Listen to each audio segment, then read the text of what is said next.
මොකද්ද මේ කරන්නේ? රජතුමාගේ චරිතය කරන්නේ මෙන්න මේක. කිසි රජ බෙනුමක් නෑ තමයි. හැබැයි කියලා කරන්න දෙයක්වත් නෑනේ. එහෙනම් ඌ තමයි රජා. එතකොට ඇමතියාගේ චරිතය කරන්නේ මෙන්න මමයි මාස්ටර්. මම ඇමතිගේ චරිතය කරන්නේ. උඹ?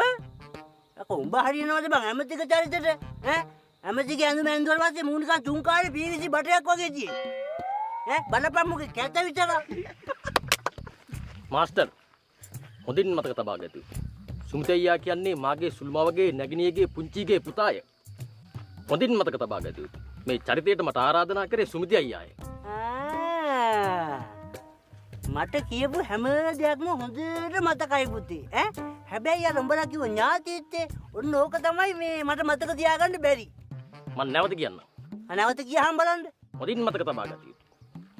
සුමිත අයියා කියන්නේ මාගේ සුළු පියාගේ අම්මාගේ අක්කාගේ පුංචි අම්මාගේ පුතාය.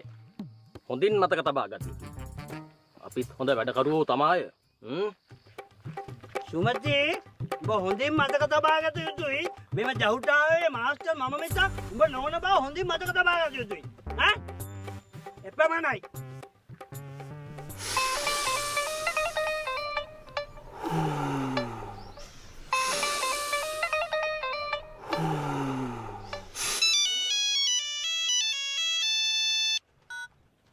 Hello කුසුමේ miss. බරටම වැඩ වගේ. මේ ඔව්. මේ මගේ නාට්‍ය ඇඳුම් ටික ගෙනත් දෙන්න පුළුවන්ද? හරි මං ඒ ටික ගෙනත් දෙන්නම්. ඔව්.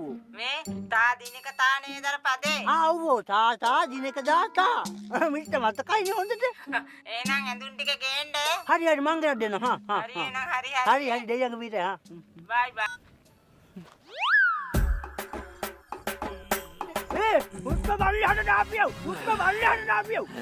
දෙයියනේ. දැන් මේ ඉන්නේ රජතුමා. හරි?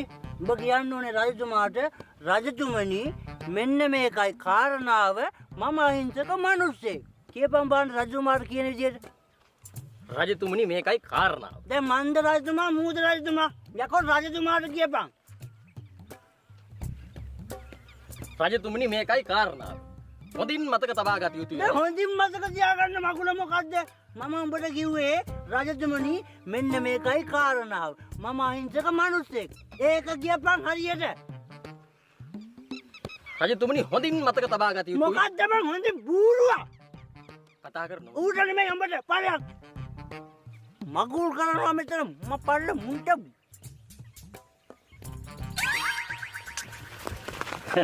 නංගි විසවට දින්නේ. මේ අත මෙතනට තියාගන්න. කිම බෑනේ අත ඇදයිනේ. කකුලක් ඔයාගේ ඇද්දද? බලමු. අනේ සෑහෙන්න ඇදයිනේ.